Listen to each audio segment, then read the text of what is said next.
Hello बच्चों, आप सभी का हमारे चैनल एसएससी जीके हब में स्वागत है। बच्चों, मैं हूं उदय शंकर।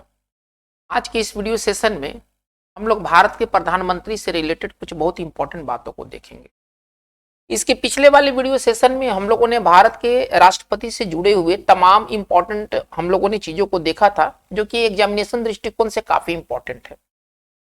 आज की इस वीडियो सेशन में हम लोग भारत के प्रधानमंत्री जो अब तक हुए हैं 1947 से लेकर के और 2030 तक के जो भी प्रधानमंत्री हुए हैं उनसे जुड़े हुए हम लोग बहुत इंपॉर्टेंट हम लोग इंफॉर्मेशन को देखेंगे, जो कि एग्जामिनेशन पॉइंट ऑफ व्यू से बहुत इंपॉर्टेंट है। हर प्रकार के एग्जाम में प्रधानमंत्री राष्ट्रपति से रिलेटेड सवाल आपको देखने को जरूर मिलेंगे। तो चलिए आज की इस वीडियो सेशन में हम लोग चीजों को देखेंगे जो भारत के प्रधानमंत्री से जुड़े हुए हों। आप इस वीडियो को आप शुरू से अंत तक देखें। अगर आपको ये वीडियो पसंद आए तो आप इस चैनल को सब्सक्राइब करें यदि आपने नहीं किया है तो। आप इस वीडियो को अपने ग्रुप में अपने भाई बंधुओं के बीच जरूर शेयर करें। जैसे आप लाभ प्राप्त कर रहे हैं इन चीजों से, वैसे आपके भाई बंधु आपके दोस्त वगैरह भी इन चीजों से बेनिफिट प्राप्त कर सके। तो चलिए आज की इस वीडियो सेशन की शुरुआत करते हैं भारत के प्रधानमंत्री से। चलिए, सबसे युवा प्रधानमंत्री यानी कि सबसे कम उम्र में है ना प्रधानमंत्री बनने वाले कौन व्यक्ति थे? तो सबसे यंगेस्ट, भारत के यंगेस्ट एवर प्राइम मिनिस्टर जो हुए हैं वो है राजीव गांधी।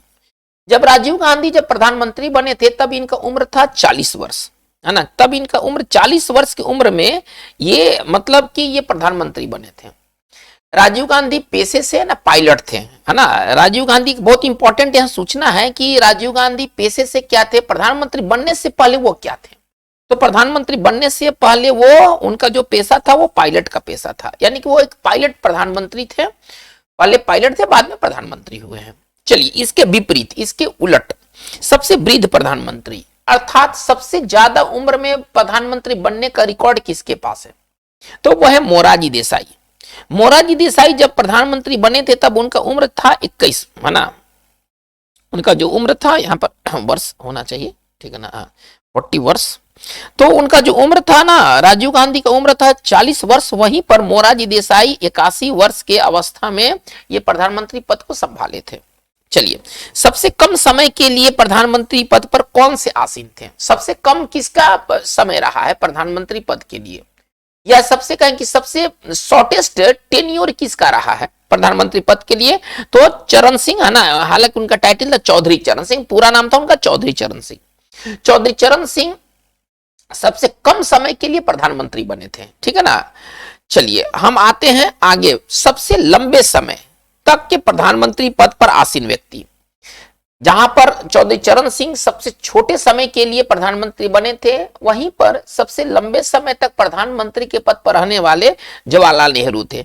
जवाहरलाल नेहरू 1947 यानी कि जब हमारा देश आजाद हुआ उस समय वो प्रधानमंत्री बने, और मतलब अपने मृत्यु के समय यानी कि 1964 तक वो प्रधानमंत्री पद पर आसीन रहे।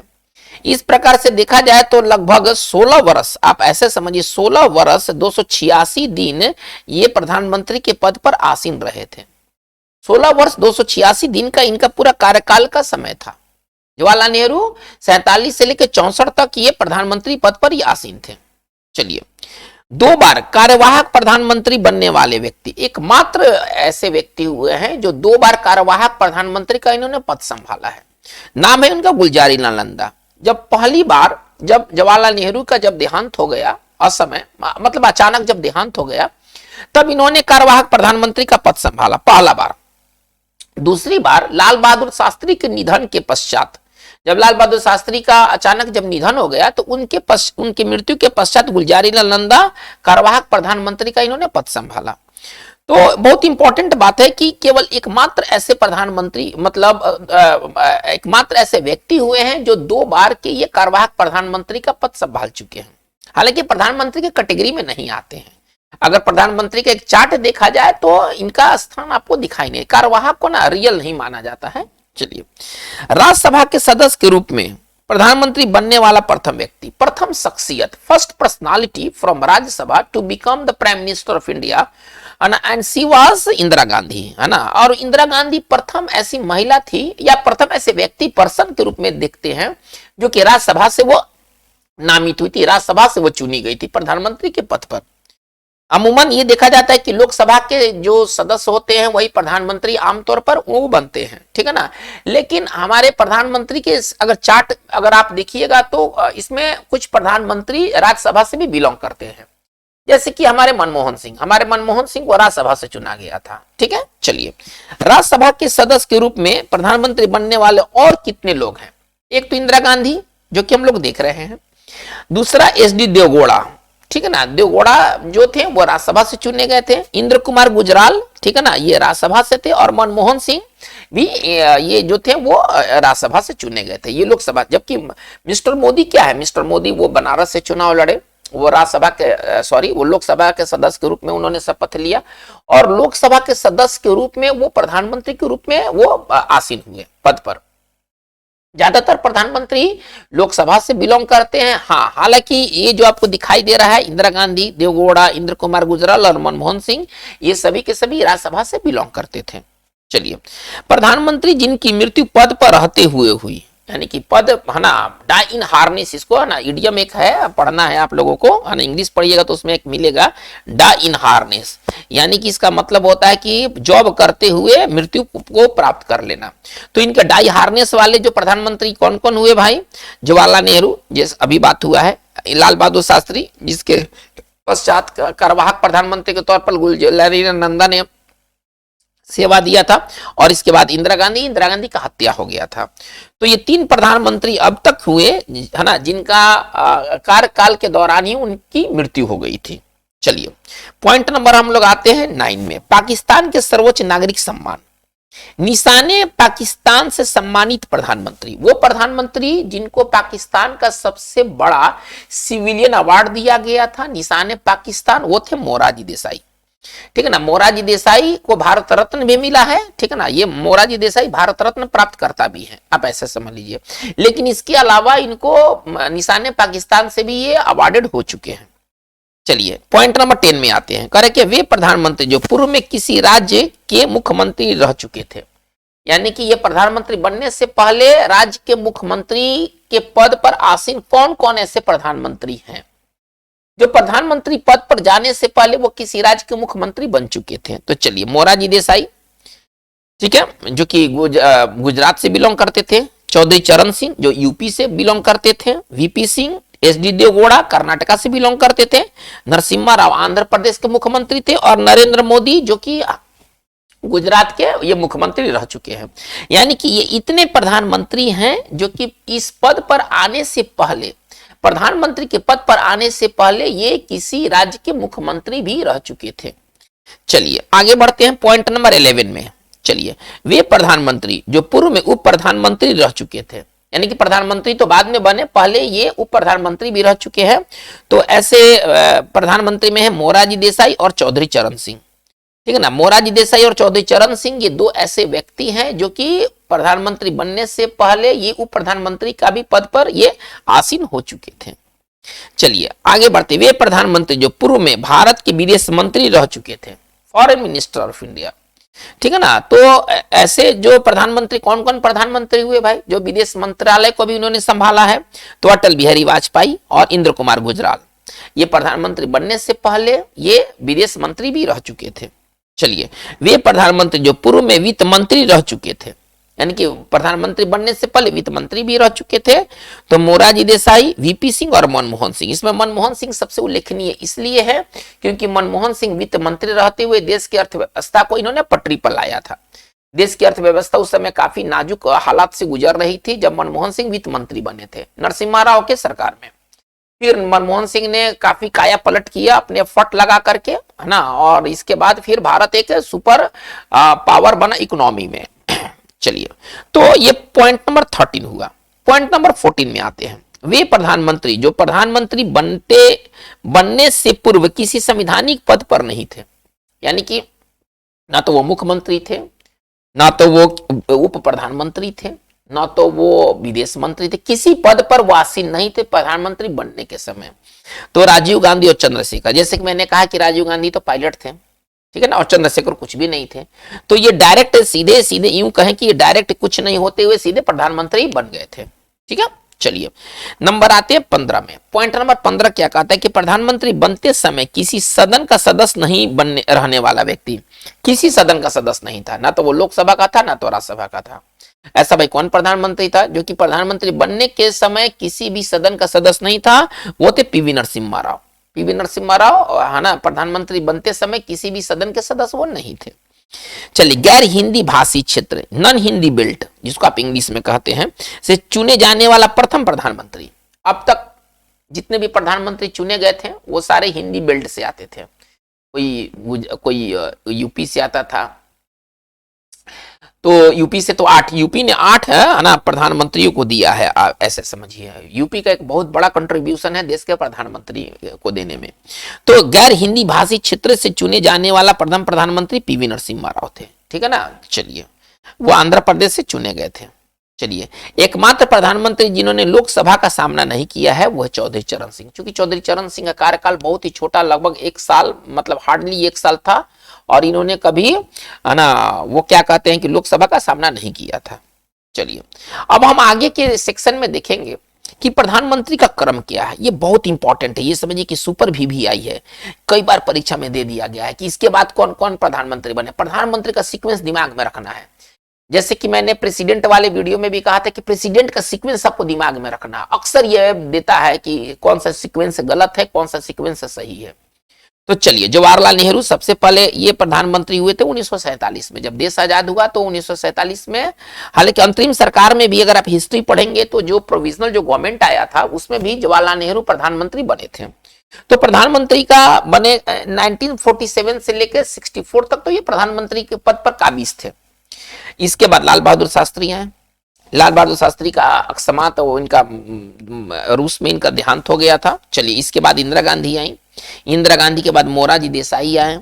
उसके बाद चौधरी चरण सिंह आए। ठीक है ना, फिर इंदिरा गांधी है ना दोबारा ये चुनाव जीती और फिर इंदिरा गांधी प्रधानमंत्री बनी दोबारा। फिर इंदिरा गांधी की हत्या के बाद राजीव गांधी पद पर आए। राजीव गांधी के बाद बीपी सिंह आए। बीपी सिंह के बाद चंद्रशेखर। ये देखिए, ये जो चीज है ना, ये बहुत छोटे समय के लिए, ये जो आपको जो चीज दिखाई दे रहा है ना, छोटे छोटे समय के लिए फटाफट प्रधानमंत्री बनते गए, हटते गए। उस समय देश में ना राजनीतिक अस्थिरता का माहौल था। एक प्रधानमंत्री 5 साल के लिए होता है, पता चले कि 5 साल में कितने प्रधानमंत्री चेंज हो गए। तो वीपी सिंह, चंद्रशेखर, पीवी नरसिम्हा राव है ना, ये फुल 5 वर्ष सेवा दिए थे। इसके बाद अटल बिहारी वाजपेयी, एच.डी. देवगौड़ा, गुजराल, यहाँ भी फटाफट देखने को मिलता है ना। इसके बाद फिर वाजपेयी आए दोबारा, तो 5 साल के लिए आए थे। शुरू में तो 13 दिन के लिए आए थे। इसके बाद मनमोहन सिंह और नरेंद्र मोदी का भी शासन चल रहा है। तो बच्चों ये बहुत इंपॉर्टेंट है, खासतौर पर ये जो पार्ट है ना, ये पार्ट बहुत इंपॉर्टेंट है, तो कंफ्यूजन भी देता है। ये आपको पूरा प्रधानमंत्री का सीरीज दिमाग में रखना है, कौन किसके बाद आया। चलिए, हम आगे बात को लेके चलते हैं। अब प्रधानमंत्री और समाधि स्थल, ठीक है ना। अब हम लोग देखेंगे प्रधानमंत्री और किस प्रधानमंत्री का क्या समाधि स्थल है। चलिए, जवाहरलाल नेहरू, इनका शांति वन फेमस है। हर एक साल देखिएगा कि इनके जो जवाहरलाल नेहरू के शांतिवन पर लोग जाते हैं, जितने भी फॉरेन डिग्निटरीज आते हैं वो शांतिवन पर जाते हैं, राजघाट पर जाते हैं, वहां पर पुष्प अर्पित करते हैं। तो ये सब न्यूज में हमेशा बना रहता है। चलिए, लाल बहादुर शास्त्री का समाधि स्थल का नाम था विजय घाट। इंदिरा गांधी का शक्ति स्थल याद भी रखना आसान है ना। ये देखिए, ये जो है ना, ये मतलब जय जवान जय किसान, ये विजय में भरोसा करते थे। तो लाल बहादुर शास्त्री विजय घाट। जवाहरलाल नेहरू भाई कोई फाइट वगैरह नहीं किए थे, किए भी थे, इनके समय में हुआ भी था 47-62 वाला, तो भारत की इसमें हार हुई थी, तो भाई ये शांति वाले आदमी थे। चलो भाई, शांति। इंदिरा गांधी को शक्ति कहा गया है, दुर्गा का अवतार थी, तो ये शक्ति स्थल हो गए। चौधरी चरण सिंह जो थे वो किसान की हिमायती थे, तो ये किसान घाट हो गए। आसान है याद रखना। राजीव गांधी, ये भी वीर पुरुष थे, ठीक है ना, एसासिनेट हो गए थे, है ना, ये भी एसासिनेट हो गए थे, वीर पुरुष थे, ये कम नहीं थे। अरे शक्ति का बेटा वीरे ना होगा, जाहिर सी बात है। तो इंदिरा गांधी का शक्ति स्थल हुआ, याद रखना बहुत आसान है। तो राजीव गांधी का वीर हो गया, ठीक है। शक्ति का पूजा होता है तो शक्ति फीमेल है या वीर है, पुरुष का वो पुरुष को वो इंगित करता है। चलिए, चंद्रशेखर जननायक स्थल है ना, ये बलिया में, ये यूपी के बलिया के लिए ना बहुत पॉपुलर आदमी था, तो जननायक स्थल हो गया। आई के गुजराल स्मृति स्थल, और अटल बिहारी वाजपेयी सदैव अटल, हमेशा अटल रहे अपने कमिटमेंट को लेकर के। तो याद रखना बहुत आसान है, ठीक है ना। चलिए, हम आगे बढ़ते हैं। अब हम देखेंगे कि बुक्स और किस बुक्स को किस प्रधानमंत्री ने लिखा, ठीक है ना। इस तरह से हम लोग राष्ट्रपति के मामलों में भी हम लोगों ने देखा है। चलिए, ग्लिम्स ऑफ वर्ल्ड हिस्ट्री, ये फेमस किताब था, विश्व इतिहास है ना, ग्लिम्स है ना, विश्व इतिहास की एक झलक, इसका हिंदी रूपांतरण है विश्व इतिहास की झलक, जवाहरलाल नेहरू द्वारा लिखा गया है 1934 ईस्वी में। और the discovery of India, Bharat की खोज, हिंदी में भी आता है तो भारत की खोज के नाम से आता है, 1946 ईस्वी में जवाहरलाल नेहरू द्वारा ये लिखा गया पुस्तक है। ये दोनों फेमस पुस्तक है। जवाहरलाल नेहरू का एक और किताब था, पिता के पत्र पुत्री के नाम, ठीक है ना। इनका एक और किताब लिखा गया था, पिता के पत्र पुत्री के नाम, ठीक है ना। ये फेमस किताब है ना। ये लेटर्स का कलेक्शन है जो कि बाद में किताब का रूप धारण किया था। तो पिता के पत्र पुत्री के नाम का संबंध भी जवाहरलाल नेहरू से है, ठीक है। चलिए, माय ट्रूथ है ना, और पीपल एंड प्रॉब्लम, ये दोनों किताब जो है वो इंदिरा गांधी की है।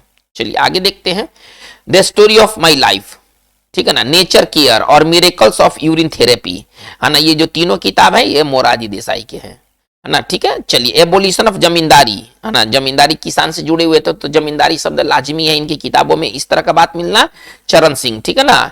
एबोलिशन ऑफ जमींदारी के जो लेखक थे वो चरण सिंह थे। Every time I woke up, ठीक है ना, ये वीपी सिंह का ये किताब है ना, विश्वनाथ प्रताप सिंह का था, शॉर्ट में इसको वीपी सिंह कहते हैं। चलिए, जिंदगी का कारवा, ये चंद्रशेखर का है, ठीक है। चलिए, द इनसाइडर, फेमस किताब है, ये कई बार एग्जाम्स में पूछा गया, वेरी वेरी इंपॉर्टेंट, ठीक है ना। ये कई बार एग्जाम्स में पूछ दिया गया कि इनसाइडर के लेखक कौन है, और ये आपका जो ग्लिम्स ऑफ वर्ल्ड हिस्ट्री और डिस्कवरी ऑफ इंडिया का साल भी पूछा गया है कि किस साल में लिखा गया था। तो ये सारे जो किताब है ना बहुत इंपॉर्टेंट किताब है। चलिए हम लोग बात को आगे देखते हैं। एग्जाम वॉरियर्स और ज्योतिपुंज, ये दो किताबें हैं नरेंद्र मोदी जी का। चलिए, एक और इंपॉर्टेंट बात है कि लाल बहादुर शास्त्री, राजीव गांधी तथा एस.डी. देवगौड़ा ने कोई पुस्तक प्रकाशित नहीं की, मतलब इनका पुस्तक लिखने में कोई योगदान नहीं है। तो बच्चों, ये सारी बात रहा भारत के प्रधानमंत्री से जुड़ा हुआ। आपको ये वीडियो कैसा लगा, आप अपने कमेंट को जरूर कमेंट बॉक्स में जरूर दें, ताकि हमें भी समझ में आए कि क्या सुधार करना है वीडियो को और अच्छा अपग्रेड करने के लिए। अगर आपने सब्सक्राइब नहीं किया है और आप नए हैं इस चैनल पर तो आप जरूर सब्सक्राइब कर लें। आगे आने वाले दिनों में आपको और भी एक्साइटिंग वीडियोस देखने को मिलेगी। आज की बात बस इतना ही। Thank you very much.